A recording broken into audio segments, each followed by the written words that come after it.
All right. I've made an attempt to find a better lighting and a stable place to put the camera. So I'm hoping that you get better resolution, a little bit less lighting you don't want, and maybe a little better view. I'm gonna start laying down some paint. I got tired of using pencil. You know, it's that time of night. A little bit of sleep aid, a little bit of relaxation, and time to make some edges with paint. Everybody loves paint, right? Anybody who puts makeup on in the morning is putting on paint. Anybody who watches other people do it and enjoys it is putting on paint. You go to the theater, you're a character, paint. You decide you want to make your house a certain color, paint. It doesn't have to be pictorial. I had such a wonderful time working in Keene, New Hampshire with the Wall Dogs, a group of sign painters and muralists. And what were they doing? They're putting down paint. Some of it was lettering. Some of it was pictures. I did pictures. That's what I like to do. I would like to learn lettering, but alas, this is a very difficult project to learn lettering. I'm not the best one to do that. So maybe with another lifetime of learning, I could do it. So let's see, I think I was talking about bluing these hands, right? Let's just get down to business with that. In fact, I'm going to use this bright blue here, ultramarine. Wish I knew right offhand where the ultramarine pigment came from. Could probably find that someplace. I knew where I put that. I'm just too curious. I need to know what's on here. Ultramarine blue. Light fastness. Should be light fastness 1. That's what I usually get. That means it's going to last. 'Tis a little towards the opaque and matte. It's thin and it's low tinting, which means that it won't overwhelm the other color you put it into. There's a lot of interesting material on these things. I just get it in focus here. Acrylic polymer. Right? So it has oxides of cobalt and chromium. It's not exactly the most edible paint that I have. It has the state of California warning on it. They're very careful about that. You'll notice if you buy yourself a new hose and you look at the findings, and if they're made of brass, it's going to have that California warning on it because there will be a small component of lead. We in the painting business and the jewelry business and the watchmaking business and the casting and welding business do have to understand pigments because a lot of colors come from metals. You'll notice that on the 4th of July. They start blowing that stuff up. And you can actually go online and read the instructions that tell you exactly what kind of metal is being blown up and then what color it causes. So, trying to get you a better view here with limited success, but I'm getting the most I can on here. So who wants to talk about creatures of the water? I am definitely adding some watery blues to this creature. And before, when I was drawing the face, I was kind of going back and forth on the level of texture that I had. I'm going to make a nice lavender color. Not working out too well. Find the right blue to mix it with. That's a good lavender color. And I'm going to take that lavender color and I'm going to hit that face real thin. So thin, thin, thin, thin, thin. See, I'm just tinting it. Washes. When you thin the paint out and you put it on lightly, it's called a wash. I am a huge fan of using washes because if you put washes all over your painting, it's going to unify the composition. I don't know if you've ever picked up one of those entertaining and colorful science fiction or fantasy book covers, and everything's bright color, bold color. How exciting, how stimulating. And yet, the different parts of it seem to sort of fall asunder. And that's because glazes integrate color across the whole page. It makes the whole thing look like it belongs in the same world. This is my not humble opinion. I'm sticking to it. There are exceptions. I can find exceptions for you. You know, if you look at the work of somebody like Maxfield Parrish, where Maxfield Parrish had a very special technique that I read about. He would take photographs, careful photographs, and he would trace each component of the photograph. And once he had done that, he would do it sort of paint by number. But he would use extremely thin glazed colors in a sort of a jewel-like manner, as though he were painting with stained glass. And that's probably why, if you ever go and see any of his stained glass works, in particular, there's a really nice one off of the square in Philadelphia that's worth seeing. It's on public view, regular hours. It's an entire mural in a lobby made of stained glass, set into, I believe it might be set into stucco, but I'd have to check, because the light doesn't come through it. It bounces in and bounces back out again. So it's not precisely a stained glass work, more of a glass mosaic. But boy, that is a gorgeous piece. And I've seen it once with my friend Jim, and I would happily see it again with some of my other friends like Michael. Didn't fit into my schedule last time. I'm hoping to get another chance to see it either in late August or in October, depending on my schedule. But it's definitely worth seeing twice or three times. It's an extremely photogenic piece of art because of the way it's lit. It's all set into or against white marble. And because of that, the light goes through the glass, reflects off the back, and comes right through again. It's a perfect medium for somebody like Maxfield Parrish, who did his work that way. And he was a master. Interestingly enough, though, unlike a lot of other artists, his work was very methodical, and he had a structured way of doing it, and he did it the same way over and over again. Nothing wrong with that if it comes out the way you want. What I'm doing now is deliberately not like that. It's deliberately not methodical. It's about flow, improvisation, accidents. I just got a bunch of brown on here. Let's see what happens when I put that in. You know, and I like this particular brush because it doesn't hold its fan that well, but because of that, I get these nice textured splits. And if I put paint on there that's a little opaque, I get these nice parallel lines. Let's see, that probably work really well with this opaque green that I have up here. Let's see what I can get with that.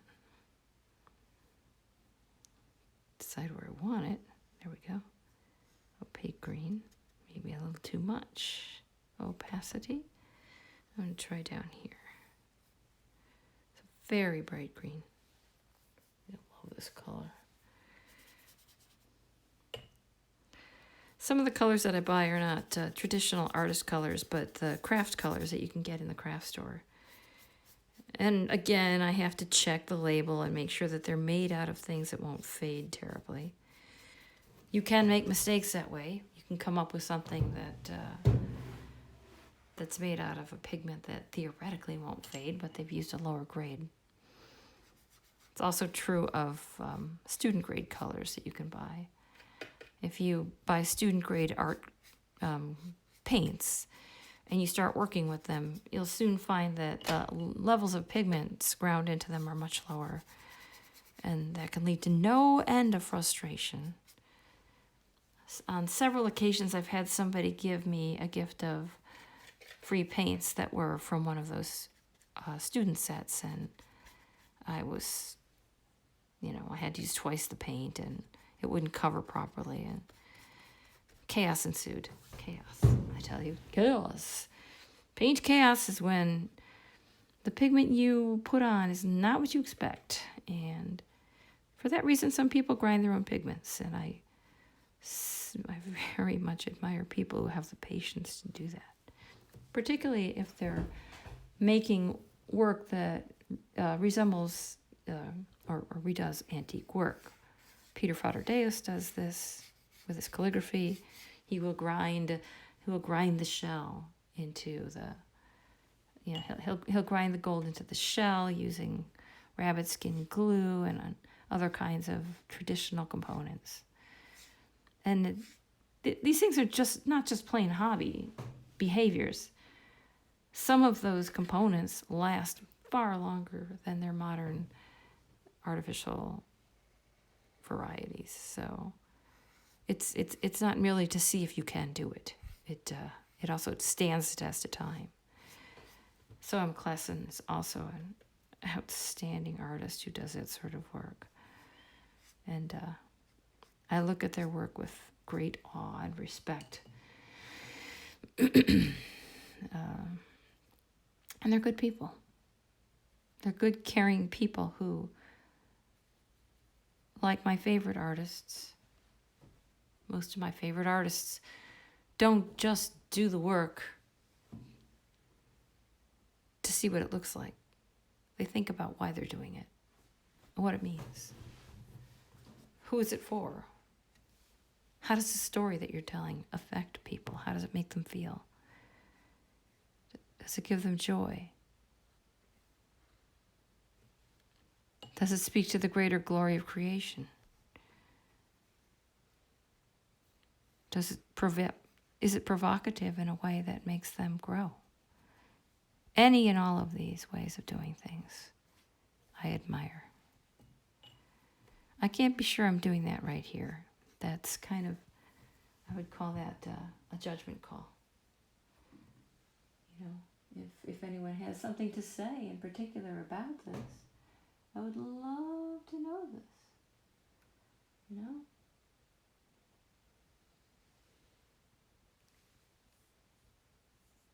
See where I'm looking for my current stream right now. I don't see it.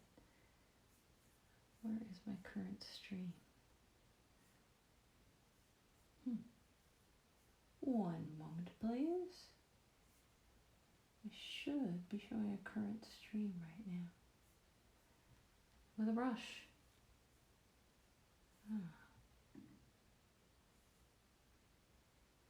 There we are.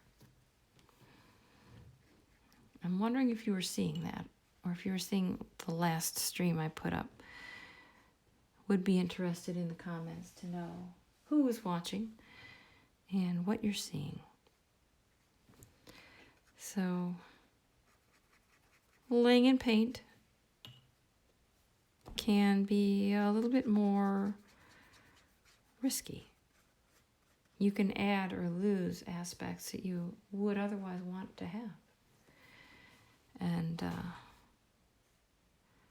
but you can also really ramp up some of the linear qualities of the work, the strokes that you're putting down. And you can also take a white or a blue and enhance certain aspects that were not really visible before. Here I am back painting behind the spines.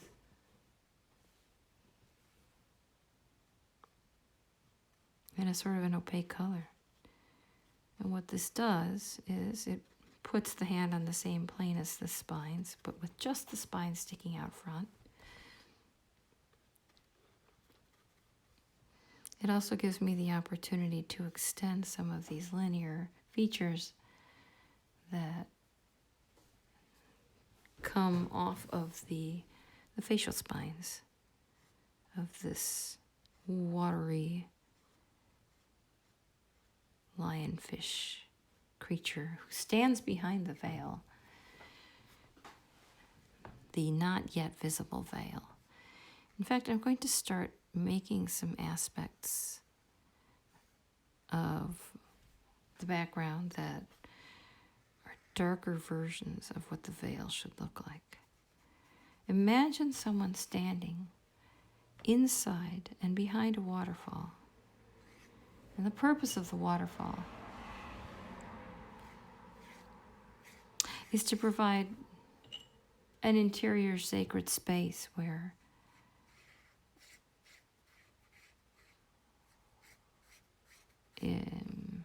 important experiential events are conducted. Events that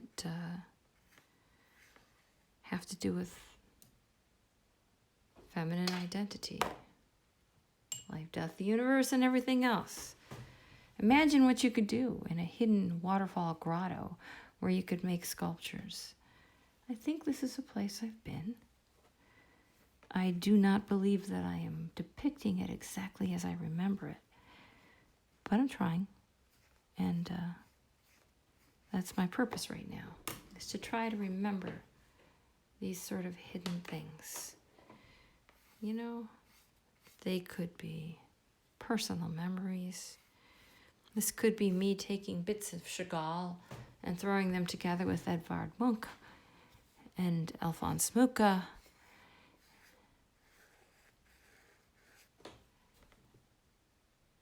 And maybe a little bit of Egon Schiele or anybody else who suits my fancy. A little Aubrey Beardsley maybe in the way that the face is drawn. So I am going to hit that part behind the face with some bright yellow, which I haven't used yet because back there is where the backlighting is coming from. This is part of the sacred space behind the waterfall where the golden light comes from. And this creature is a conduit of the golden light, to some degree a filter of the golden light, so it's seen by those who best need to see it. It's I'm saying it, but it is probably more of a feminine creature than a neutral creature. I don't think that's very important.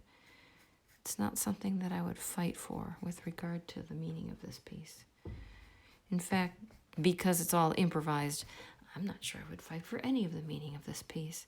And I'd be quite curious to find out what anyone else thinks, but I see nobody answering there.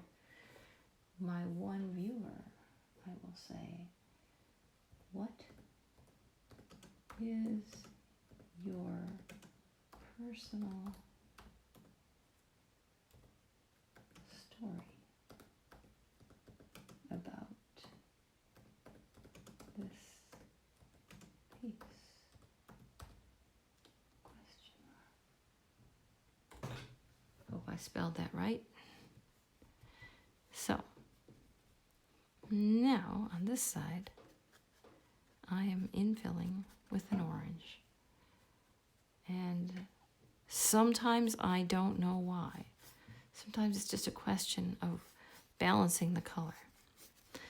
The last major outdoor mural I did solo went up in Wittenberg, Wisconsin, which is a few hours from here to the north east. And in that mural, since I was doing it all by myself, I had free rein to balance the colors as I saw fit. And when I did that, I took a color like this, which is It's not an alizarin crimson. I think it's I'm gonna get all paint geeky on you here again and tell you what the pigment is because I care. This pigment is Naphthol Red Medium, which is nice because if you can see these little lines here? The purpose of those little lines is to show you how translucent it is.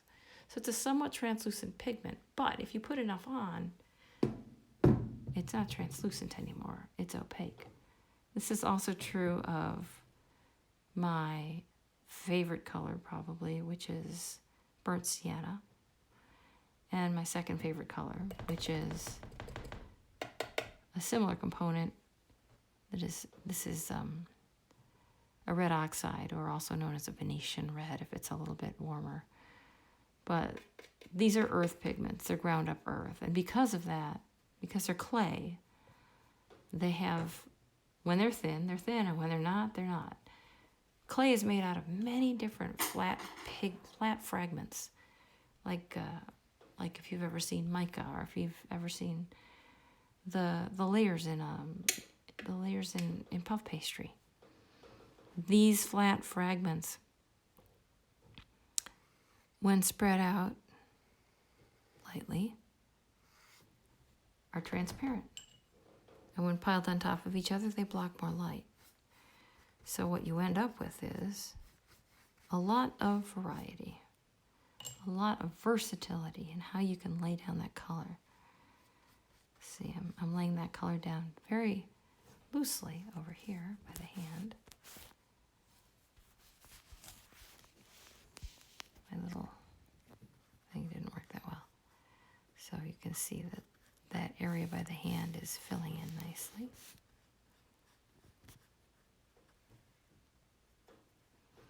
In fact, I'm going to make it quite bright back there. See, now this is where I remember looking at Chagall many, many times as a child. And when I was a child, I did have a childish notion about Chagall. It's like, gosh, doesn't that guy know how to draw? But of course, as I got older, I realized that he was not drawing things as he saw them 3D. He was seeing them as he saw them. He was drawing them as he saw them as a matter of movement through time, development over time, and especially the emotional components that these objects and situations had for the people involved. He was really drawing the emotions. And if you look at a person like Chagall, and you can find a lot of his glass work and other works in the Art Institute of Chicago. It's a wonderful place to see art. Chagall had a challenging life. He was chased out of his homeland by pogroms, relocated several times, managed to survive, managed to get to the United States, and once he was there, he continued his vision. Not everybody can do that. You can get the stuffings knocked out of you without a lot of trouble. I think a lot of the world tries to do that to people, whether they're artists or not. You have to work really hard not to get the stuffings knocked out of you. I'm saying this by experience right now. And it's not always external. It's quite simple to interrupt the process through internal thoughts as well as external thoughts. So a little word of warning to all of you artists out there. Be brave. Fight the pressure. Fight the pressure to conform and to be loved. Both of those things can harm your vision. If you look at a person like Chagall and you say, how far was he conforming to vision?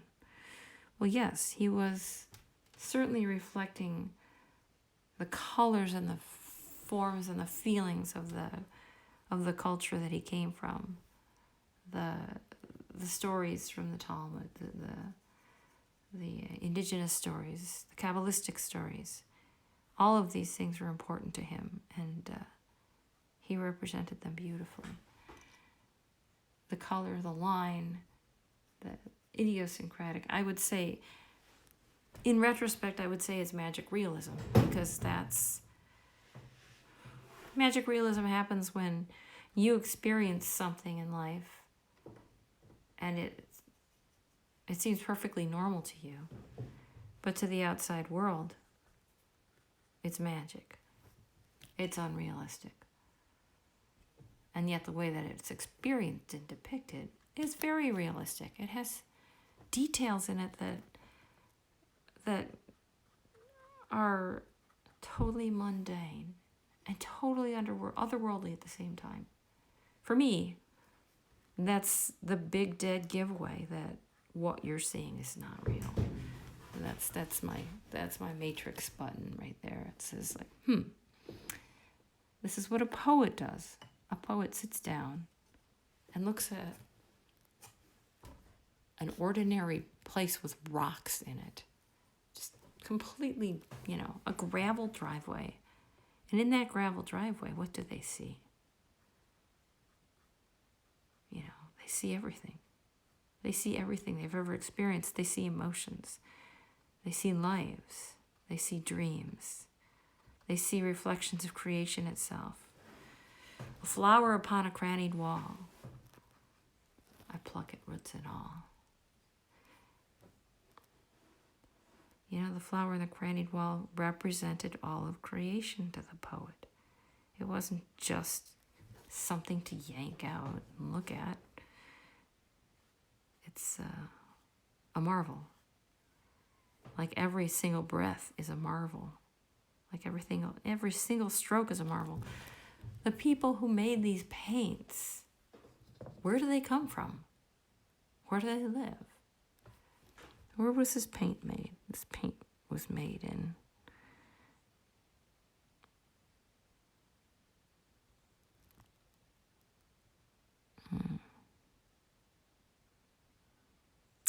I'm not seeing that information offhand. Well, if you go to the Golden Acrylic website, it will probably tell you not just the origins of the paint, where it's manufactured, but also the origins of the pigments. Now, do I know if a 9-year-old in Sudan had to dig out this cobalt? It's not out of the question. I'd be interested in knowing. It's important. There's a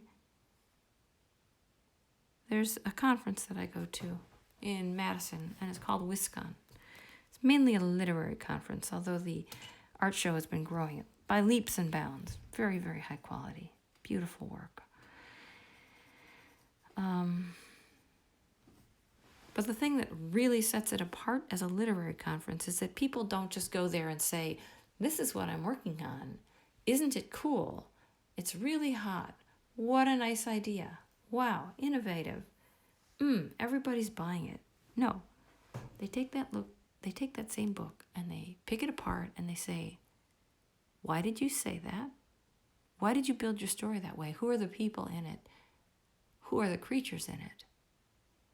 What do their lives reflect about identity, gender, truth, love, money, society, all the things that plague us, all of the things that give us joy, If somebody can write a story about that and understand why they made those choices and understand how those choices affect the reader, that's a cut above. That's a cut above your average literature. And I, as an attendee and a reader, very much appreciate it.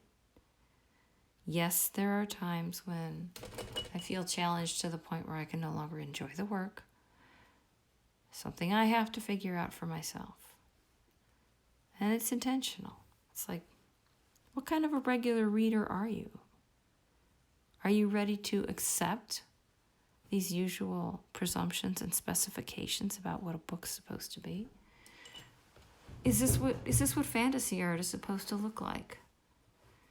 Where are the muscles? Where's the armor? Where's the clear gender? Where's the known story? It's like, well, I'm not sure. I'm not sure. I'm not sure I can go down that path. It's not my path. And these are the kind of questions that I find a great deal of pleasure in addressing when I'm making work. Now I'm going to have to hold this in a different way so that I can carefully take some of this powdery blue with a little bit of the red, and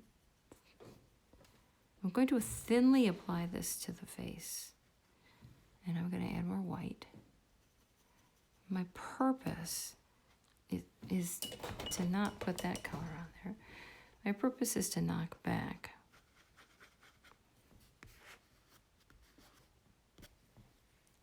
some of the color.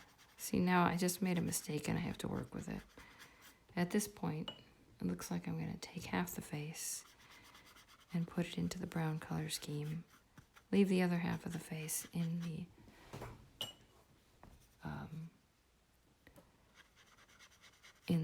cool color scheme. It's not a bad thing.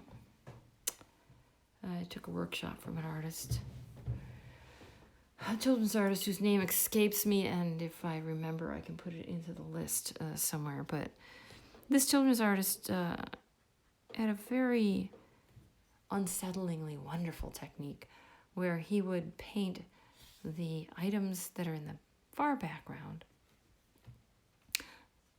shadows warm, and in the near shadows he would paint the shadows cool. And rather than messing everything up, it gave it a kind of a depth that you would not expect, because it implied these internal reflections, the kind of lighting that you get in a space where everything's reflecting off of something else, and the depth of things is different. Similarly, and I'm going to give away someone else's trade secret here, I was at a really wonderful conference in Central Michigan University. It was held by Ari Burke, and there was a swordsmith there, Jake Powell. Holly Black was there. M.T. Anderson was there, and a harpist. Oh goodness, I forgot her name. I'll also put that in the comments if I remember. And the other person was Charles Vess, the wonderful artist of Stardust, one of my very favorite illustrated series. So Charles Vess's lovely trade secret, that's no real secret, is that he makes areas of the composition where there are shadows cast on it from outside the viewing plane, from back here. From back here where my lighting is. You could have a shadow of a tree. You could have a shadow of a bird. You could have multiple tree shadows. You could have just sort of mottled leaves somewhere. What that does is it puts you, the viewer, into the frame, because suddenly what you're experiencing in the picture is something behind the viewer, behind you. It gives it immense depth and a whole nother layer of narrative of what's going on. I'm not going to do that here because I'm not adept at it and I'm doing something else, but consider it when you're working on a piece. It's hoity-toity delicious, I would say. That's a technical term, hoity-toity delicious. Because it's surprising, you know, so like you can't see that other world, but you know it's there. And it tantalizes you. It's like the part that I can't see probably has something to do with the narrative and what's going on. I love that. As a viewer, I love that. It just adds so much more mystery to the image. So I've got some things going on here with what you call tangents. And tangents are where lines come together in a way that's slightly draws more attention to a particular spot than one might wish. So what I'm doing with these tangents is I'm going over the lines and bringing out some of the contour of the hand. In this case,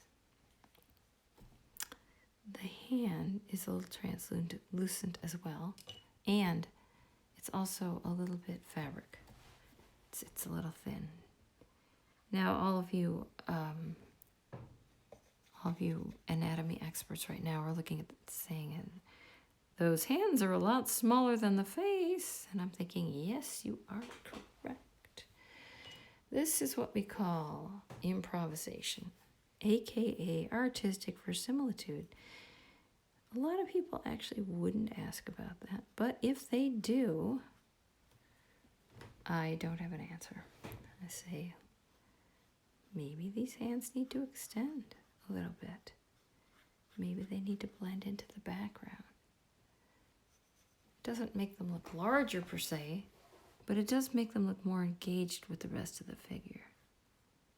So I also really love to make these long fingers that extend as almost as feelers or antennae or sort of tentacles. Because our hands, when properly adjusted to our minds, can certainly feel things well beyond the extent of the fingertip. And that, too, is something that I don't mind depicting because I find it to be part of actual experience. If you don't, that's fine. Just enjoy the departure from your usual experience. To me, it's quite real. And I'm pleased to share it with you. Very pleased to share it with you because take these visions of the world, do what you will with them, but by all means, use them to surprise yourself.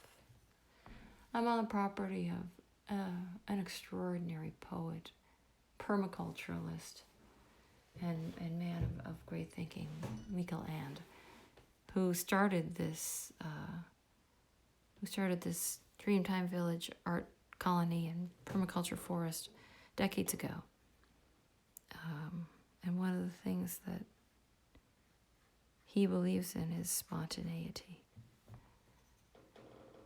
and the artistic moment, and how that moment can actually build time and experience. Don't worry if I'm getting woo-woo on you. There are plenty of scientific ways to describe what I just said that involve brain perception. So you're welcome to recast these things in a way that feels appropriate to your understanding of the world. For me, bets are off. Bets are off. We're in the Matrix. This is not real. I'm showing you things that are from beyond the veil. That is why this is called Beyond the Veil. That's what it's about. And this veil is going to look different for each of us. However, if I bravely brave Sir Robin, if I bravely do the veil the way I see the veil, then you too can believe in your own vision of the veil. Especially if it differs from this. Not only if it differs from this. Remember, we're given these fingers. We're given these fingers to make art, to make love, to make food, to make buildings, and in righteous cases to make war. Though that's not something I would personally want to do. There are exceptions. We're given these hands to make peace and joy and to inspire. Look at that inspirational hand there. There is a tarot reader whose work I admire quite a bit. Her name is Mary Ellen of Moonrise Cottage Soul Tarot. And she uses a particular deck that's unusual and has been out of print on and off. It's a deck that is made out of Irish legends. And in it, you'll see this sort of improvised, channeled, narrative-based artwork that I find to be a very nice, direct stimulation of a person's free association. And when you're looking at a channel, when you're interpreting art, free association is the name of the game. If you're not doing that, I'm not sure what you're getting out of it. I have some artist friends who do work that is jaw-droppingly, stunningly skillful, unbelievably hyper-realistic, to the point where you just go, oh, how much camera reference did this person use? Probably little or none in the best ones. Because when you take a picture of something with a camera to try and reproduce it, there's lens distortion. But when you're using a live model and you're slightly moving your head and walking around it, here, I'll show you. Like, if I'm a live model and I am slightly moving my head, and I turn it this way, and this way, and this way, even the most imperceptible movements that I put on are going to tell you more about the contour of the edge of my form. And that's something that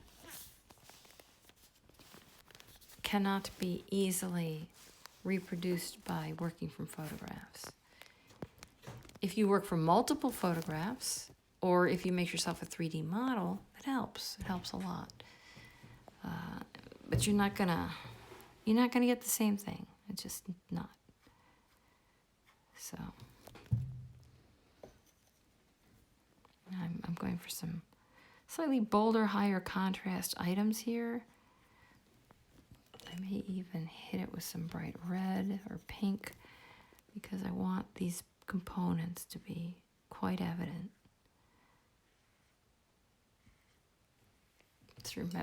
It resembles a mask that I did recently. Oops.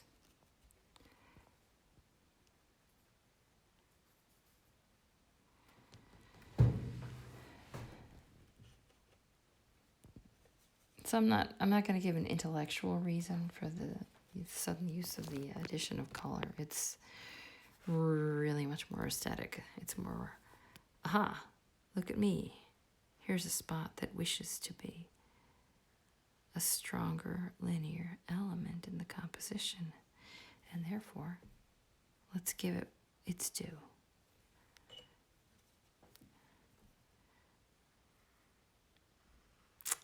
So when this picture is done, if anyone is interested, I'm going to have it up on my Patreon page. And it will be available for one of the higher pledges as a freebie, or as a not quite freebie, since you're paying a higher pledge. I have been designing tarot decks. I don't believe that this is one of the characters. If I do start to work on an oracle deck, she might show up there, or it might show up there. But as it stands now, no. As it stands now, this is some other kind of imagery, and I'm not sure what. Something Lemurian, I think. So you can see I decided to add more pink to the hand there. I had those blue before, and I decided that they were a little too alien.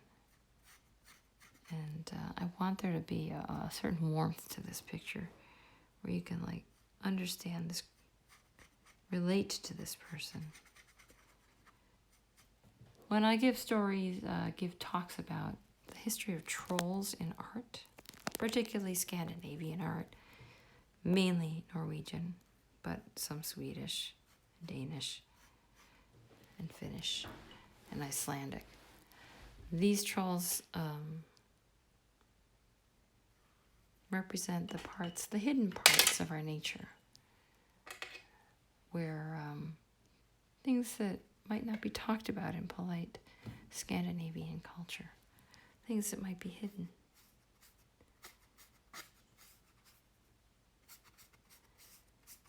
And those are the things that correspond to the parts of our own natures that might need a little revision. And if any of my friends are listening, you'll know what I'm talking about. I'm under revision myself, trying to do the best I can. I apologize for my outbursts. I apologize for my lack of self-control. And I promise you I'm working on it. One of the best ways to work on it is to make art. Yay! And I hope you're enjoying watching me do it. I don't do this. I don't usually do this. This is new for me.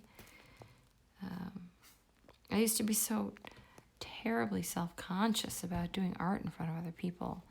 I always worried about not drawing the anatomy properly or lacking self-confidence in what I was doing. But that's irrelevant. It seems irrelevant to me now. There's enough representational quality to this that I think that, if somebody wants to get on and complain about the anatomy, they can do that, but I welcome them to make their own. This is not about anatomy. This is sacred anatomy that only comes once in many millennia. It doesn't stay. It's a very special thing that I hope I bring to you in some sort of a representative and sincere manner. If I fail, I fail, but I tried. Now, I'm going to try to finesse some of these parts of the cheekbone that were not light enough. I have to go almost white on those. Let's see here.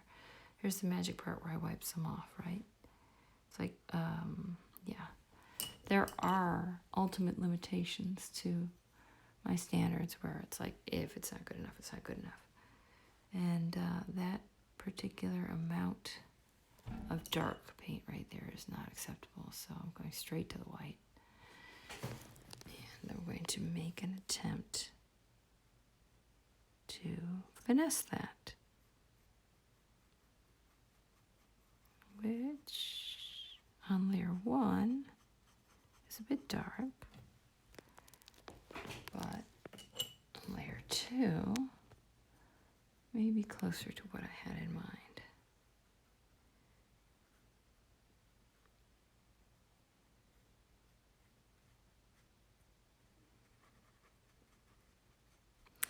So here's where you see, if I can get this thing standing straight, here's where you see where opacity and transparency talk to each other. They do a little dance. They do a little dance, make a little love, get down tonight. So, this part's opaque, right? I am covering up everything underneath it. I'm also able to get it far whiter than it was. In fact, I'm going to renew that because my white's getting muddied up with blue. It's time to bring that forward much stronger. And so I've got my golden titanium white. For those of you who use whites, I like a nice opaque one. I go for titanium white. If you're using it for mixing, you probably want a zinc white. And there's a couple of others too. If you're a true purist and you don't mind confounding the California ATSM standards, There is also flake white, which is made of lead. It's what the old masters used, and boy, is that stuff opaque, and boy, is it color safe. But I kind of got out of the habit of using the highly toxic pigments when my children were little, and haven't gotten back into it much. I will occasionally use a cadmium red or yellow because, well, there ain't nothing else like it. But I tried to use something else in lieu of that. Looks like I still don't have anyone else watching. I should probably tell a couple of people, come on down, or they can watch it later. So, what I'm doing here is I'm thinking a little bit more traditionally about the modeling around the mouth. I vacillate back and forth between sort of drawn mouths and sort of modeled ones.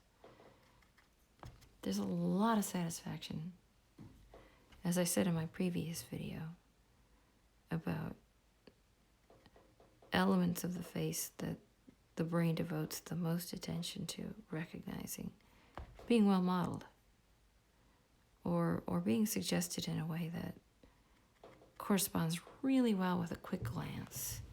So they don't have to be exactly right, but they have to be believable. It's a matter of artistic verisimilitude.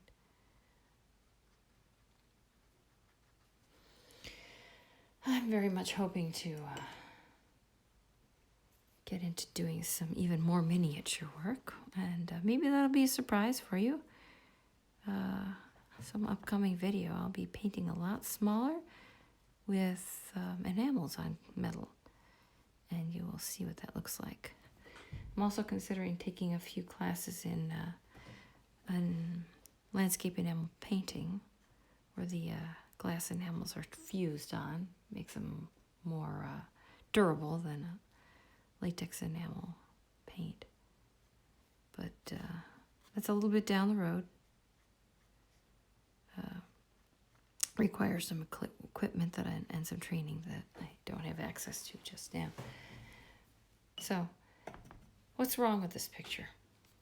As the person making it, I'm looking at this contrast between here, here, and here, and thinking, that's just a little too much.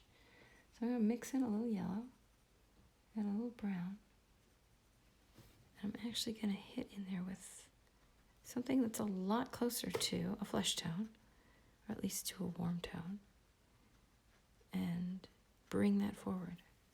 I don't want to lose that wonderful translucent orange that I have going on there next to it.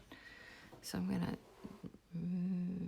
mix a similar color and bring that out farther towards the gills, the fins of the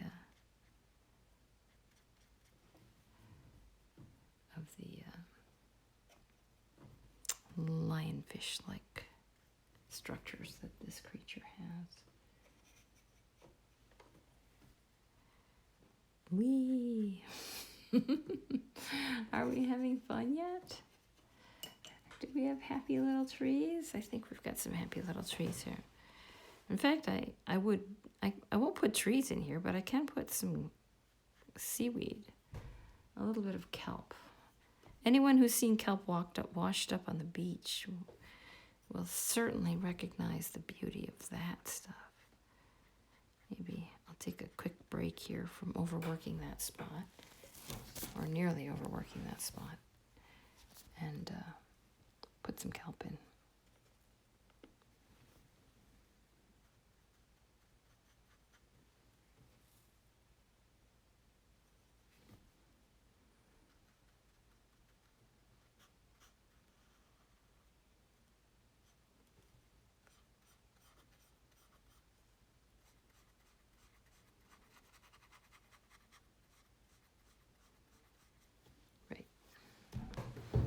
What does this need? Can you tell what this needs? Well, if I were me, or if you were me, I would say there's not enough of that lavender blue going there. There's this nice Burl Ives song called Lavender Blue, and it's about a girl's dress. And I, for one, cannot remember the lyrics, and therefore you will be spared my partial rendition of this song. Okay, I'm starting to kind of like this a little bit better. Another secret of doing art, things get this sort of adolescent stage where all of your well-intentioned marks tend to feel like they're awkward.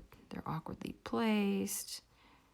They're not quite what you intended. But I'm working on that.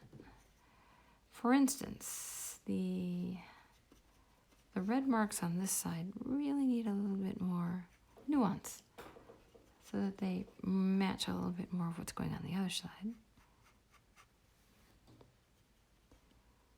And the ones on the other side need more red because, generally speaking, these sorts of creatures are bilaterally symmetrical, and you would expect to have similar shapes and colors on both sides of the face. So, red we go. Let me just turn that a bit so you can see what I'm doing over there. Realize I was losing that side. There's some red. See how? And this is how color becomes narrative. Because if you look at creatures, dangerous creatures of the deep, many of them have bright colors, warning colors on the spines that tell you that this creature may be venomous, or it may be adapting the qualities of a venomous creature to protect itself. And I am going to make this hand translucent by making sure that some of this red comes through and that you can see that the spines are visible through this translucent hand, because parts of this creature are surely translucent. Now, quite a lot going on here.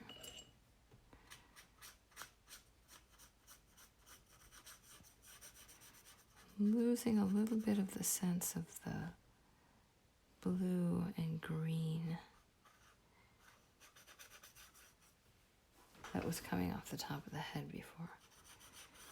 I still think that that can be moderated by putting red on top, white on top of everything. That's going to take some finesse because whenever I try to put some sort of liquid on top of a picture, something gets lost.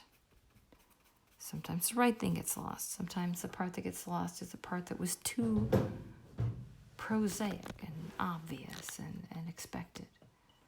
And what you end up with is something with sufficient mystery. Something that doesn't look like what you would encounter on the street. Something that provides you with a different view. Now I am going to get a little radical here at the bottom. I'm going to pull in some pretty thick pieces of this brown paint on the bottom. This, I believe, is my iron oxide. A color that I like because there's iron in the blood, there's iron in all of our infrastructure, and there's iron in my hair, which is kind of fun. There it is. Or there it is.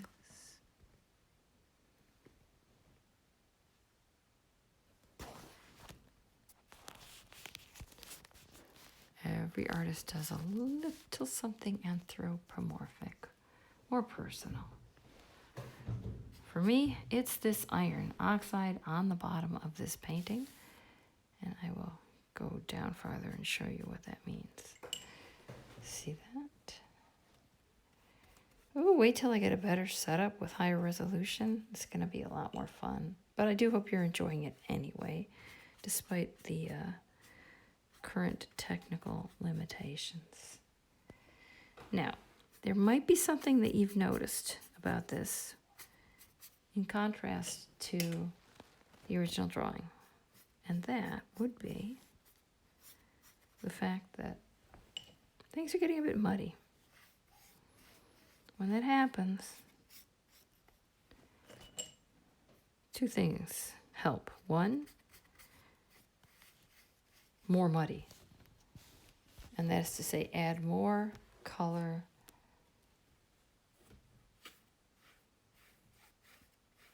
glazing over the top. And the reason why I like that is because, as I said before, it unifies the image. Now, once you've knocked all that back and you've unified it and it's like, oh, it's getting muddy, I can't tell what's going on. Remember, you can always bring it forward with a light or bring it back with a dark. That's another thing that I absolutely love about Mark Nelson's work. He works on a gray tone paper a lot of the time, or a brown tone paper, and he brings back the darks and he brings forward the lights. And the color of the paper is a perfect foil, lending it amazing depth. So there are so many artists whose work I admire. Let's talk about Donato Giancola. Donato. What is it about Donato that I love so much? Not necessarily something that I'm emulating here, but Donato tells the story exquisitely.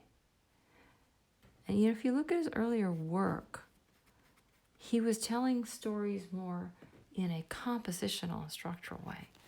One of my favorite works of his is an entire field of people fighting behind shields, and they're all layered up on top of each other like you would see in a Greek phalanx or something like that.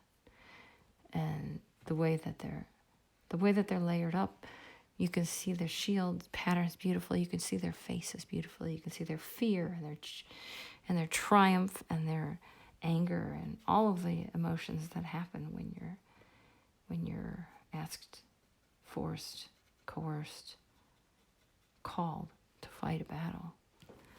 And Donato nailed it beautifully, absolutely beautifully. But one of the things that Donato's been doing with his more recent work that I find even more extraordinary is that he is beginning to make these series of narratives of empathic robots. And in some cases, and this is the kind of social commentary you can come up with when you do sci-fi. In some cases, it seems as though the robots in their development have become more empathic than the humans themselves.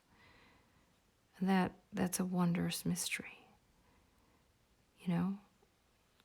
What is the limitation of our concepting and building? Is it possible to perfect technology to be better than us? We're certainly not perfect. So much of sci-fi rests on this presumption that power corrupts and absolute power corrupts absolutely. Can't argue with that. It's pretty darn true. And yet, someone like Donato can come up with a vision, and of course other great writers that also are capable of seeing that possibility. And they say, well, what if?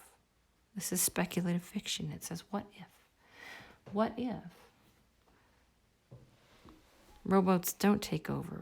What if it's not the day the earth stood still? What if it's not Forbidden Planet? What if it's a different and more beautiful future where we learn how to build things that are as beautiful as they can be, that are as perfect and beautiful and benign as humans can be? Imagine that. I know it seems quite unreal and unlikely the way things are now. In the Arctic is at 90 degrees. In Anchorage, that is. Not quite. The subarctic in Anchorage is at 90 degrees. We did that. We broke the world.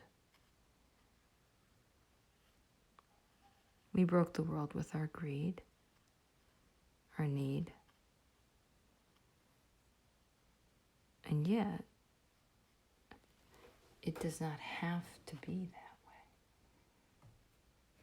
I don't know how much time we have to change it.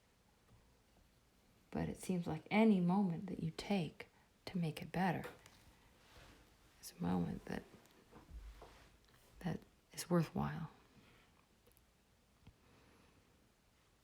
I could easily make the argument that what I'm doing right now is selfish, consumes natural resources, and takes time away that I could be doing things that are quite possibly better for the planet.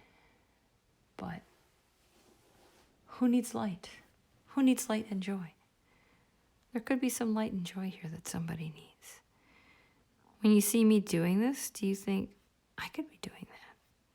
That's a good thought. That's an ideal thought. You should never look at somebody else's work and think, oh God, I could never do that. You don't have to do that. You do not have to do that at all. You have to do what you do. And that might mean cooking a beautiful meal or comforting somebody who's in a bad way. Just with words. Sometimes not even with words. My friend Callan, in an absolutely beautiful book that he wrote about bad things that happen to good people, relate a situation where he was in a very difficult state and he was considering self-harm. And there was a woman who lived in the same house with him. And he went upstairs with a knife and he sat with that knife. He had it right next to him. But his housemate sat with him. She never asked any questions. She simply sat with him and recognized and respected and valued his presence. No matter what his pain or flaws or anger or hurt, she simply respected him. And that saved a life, probably. You don't have to do that much to save a life or to prevent a catastrophe. You simply have to be decent, respectful. Step out of the way. Love in a way that asks for nothing.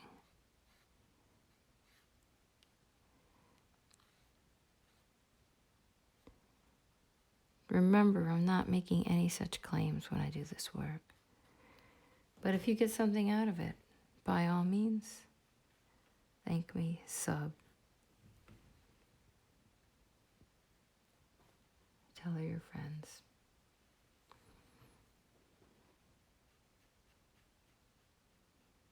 There could be something here for you. There could be something here for your friends. If only just entertainment. The kind of entertainment that doesn't involve yelling at the television and deciding which candidate is evil and which one is not. That sort of activity. That way lies madness.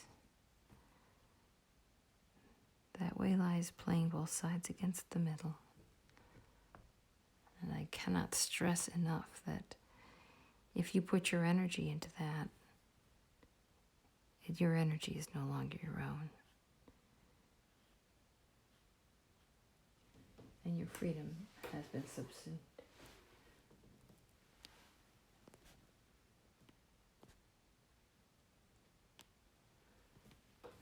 So, I'm going to say something here. Does anyone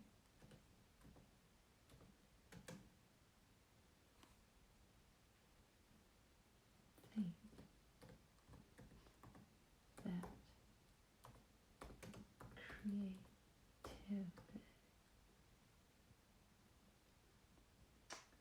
I'm going to spell that wrong because it's too small, creativity is freedom? Not a trick question, folks. Not a trick question. If your answer is no, make a really fun argument. If your answer is yes, make a really fun argument.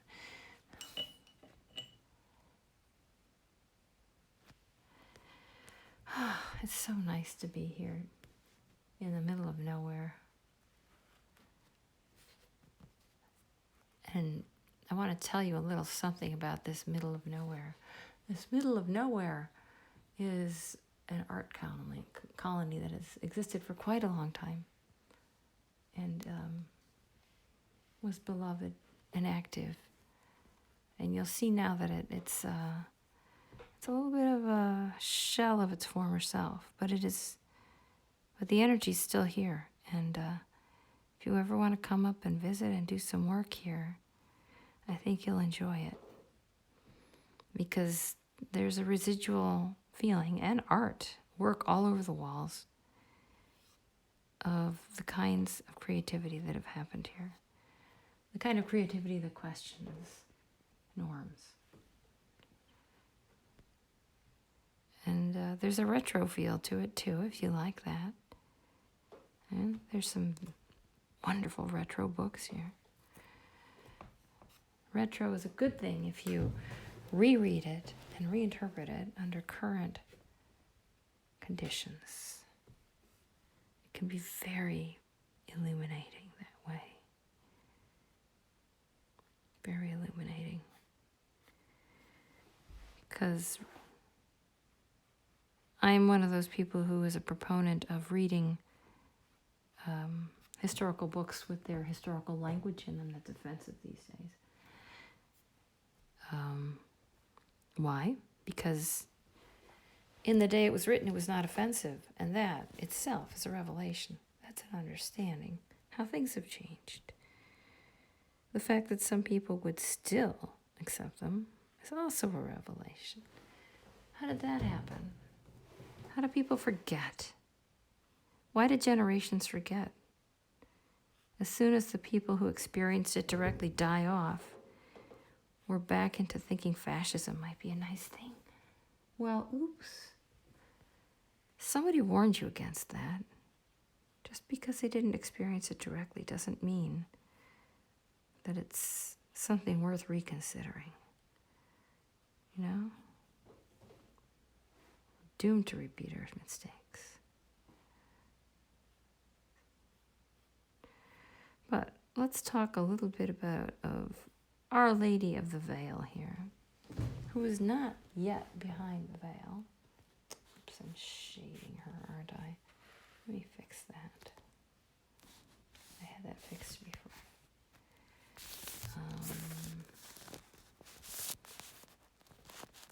There, is that better? There we go.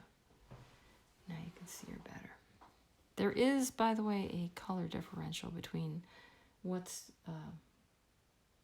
showing up on there and what I'm seeing in front of me. So, just so you know.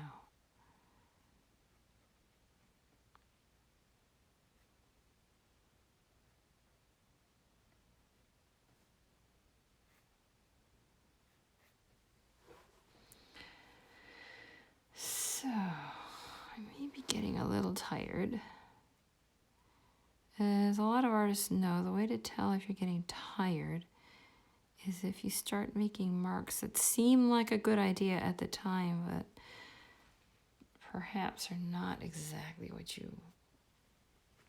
not conducive to your greater vision.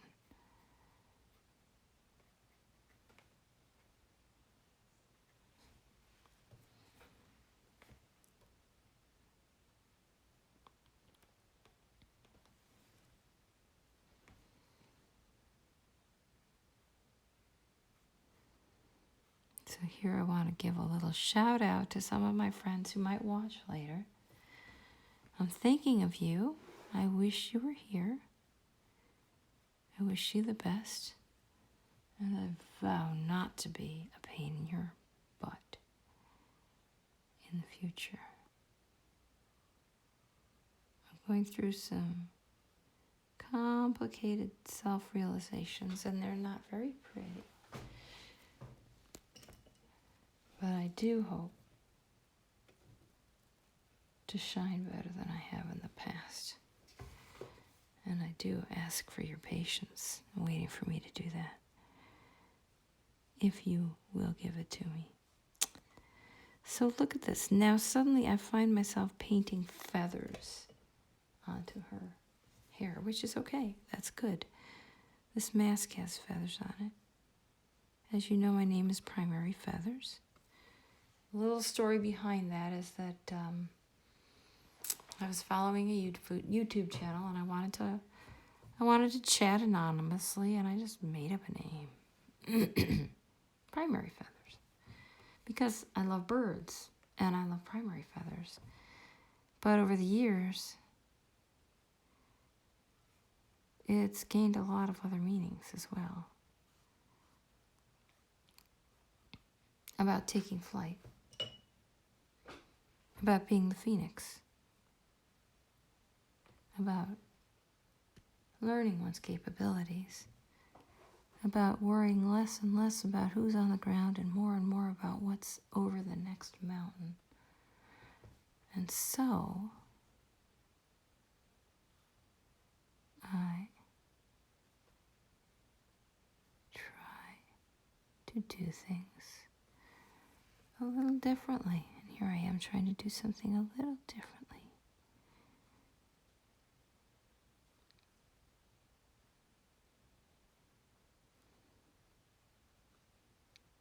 This reminds me that there used to be guinea hens around here, and I find them really beautiful and very prehistoric in their appearance.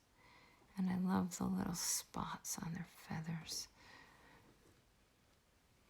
I would be interested in finding out how difficult and how rewarding it would be to raise guinea hens. I'm not too much of an animal husbander. I don't like to care for things that require a lot of upkeep. But a few guinea hens wandering around might be fun.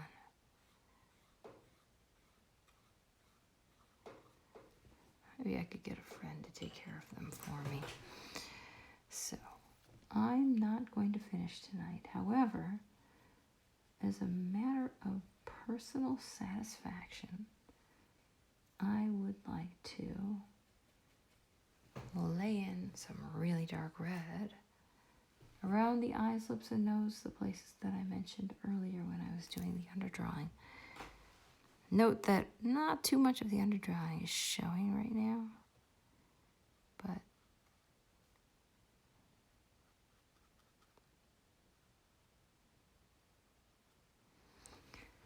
I do want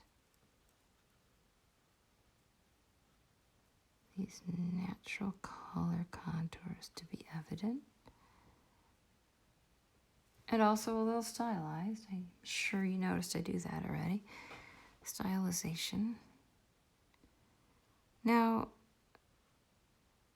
there have been times when I thought about my stylization as being wimping out and not trying hard enough to do a genuine representation of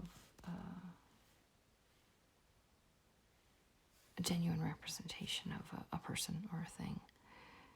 But the truth is that something I learned from cartooning is that stylization actually allows it to look more like many more different creatures. It's less limiting. Generalization is not always a bad thing unless you try to use it for like social engineering or some other pointless waste of energy. But it can be good for universalizing to a slight degree and the experience of recognition that a person gets from seeing something anthropomorphic like this. Oh, is that my Aunt Mary? Is that an aspect of me? Is that what I could be? Is that what I was in another life? Is that what I was when I was young? Is that what I'm going to be like when I reach an age of maturity? All of these things are possible.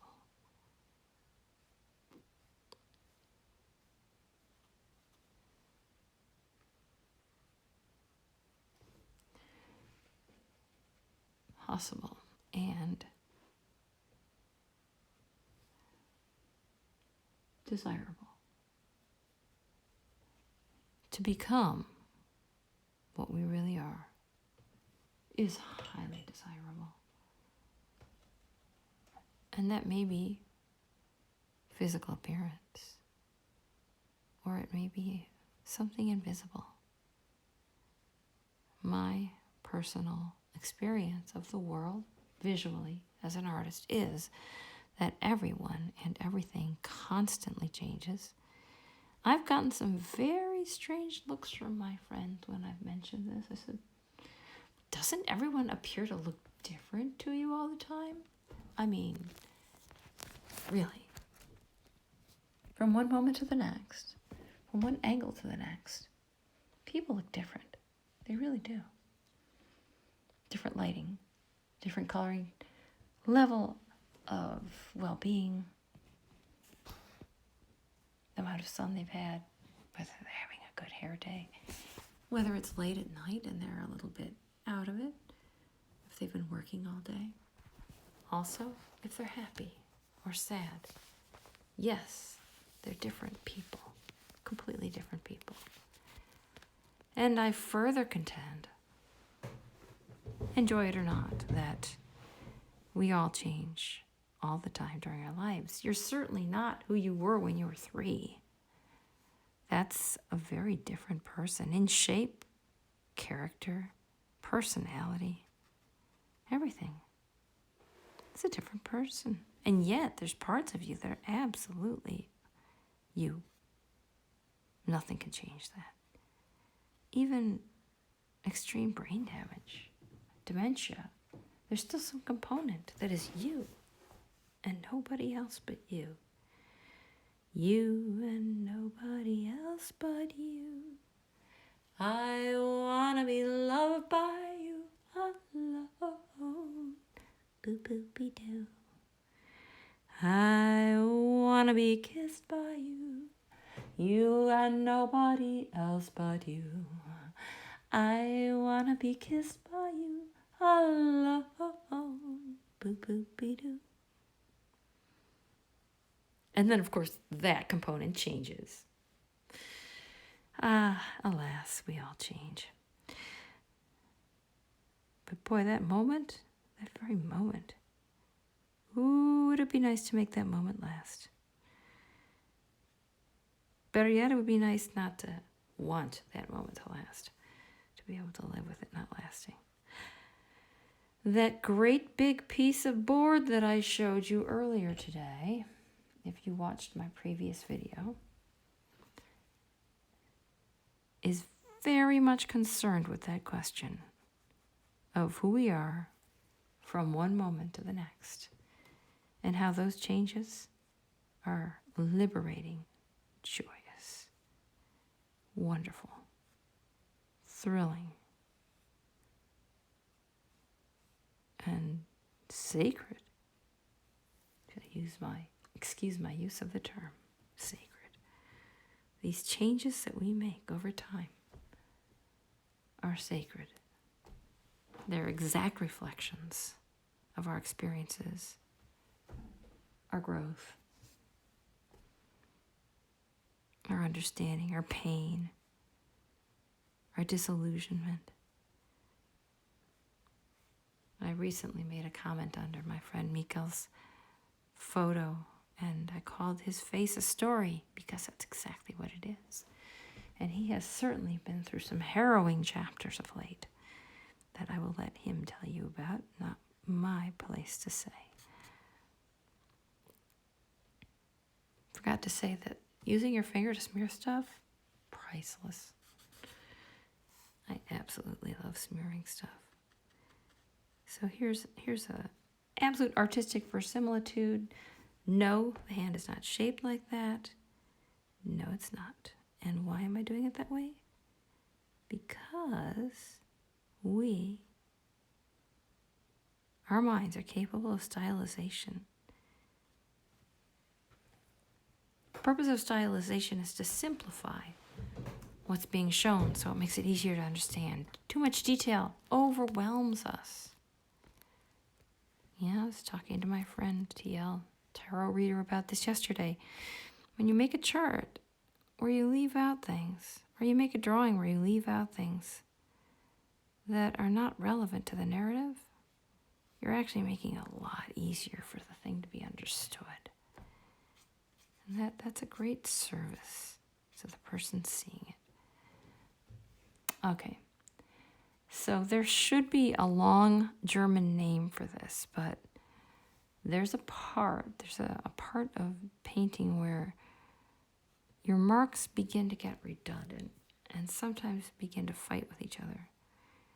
And things get overworked. I do believe I'm approaching that stage, plus I'm tired. So I am about to give in to fatigue and the fact that my camera is probably at about 8%. And I'm going to give this little live stream a rest. But I do hope you enjoyed it. I do hope you enjoyed the way that the paint changed, the way things happened. I'm going to pick it up, give you a broader overview, hopefully one with less reflections and a little less cutting out of edges. Hold the steady cam. Hold the steady cam. And let you see the progress of what's going on. I do believe that this will need another session when I'm not tired anymore. And then I may experiment with digital overlay for the veil of water because I like the way that this background looks, and in order to preserve it, I can just put on a digital layer. But that is to be decided. And so, telling you once again that you can find my work on iCalic.com, my regular website. You can find it on Patreon at iCalic, Ingrid Calic. You can find it on Redbubble if you want prints or scarves or something like that. Also under my name, Ingrid Calic. You'll find my YouTube under Primary Feathers. There's a few videos there that show process in speeded up time. And some other interesting pictures like fireworks and little rituals. You will find me on Twitter at iCal, I believe. Pretty much any place that you search for Ingrid Calic, INGRIDKALLICK, and do an image search, you'll come up with page after page of things I've posted on the web, and you can click most of them and get back to me, unless it's on Pinterest. Don't get me started on linking back from Pinterest. So, good night to everyone. Enjoy this little tidbit, a teaser for a larger upcoming painting about shape-shifting. So, good night to you on a Saturday night, and enjoy.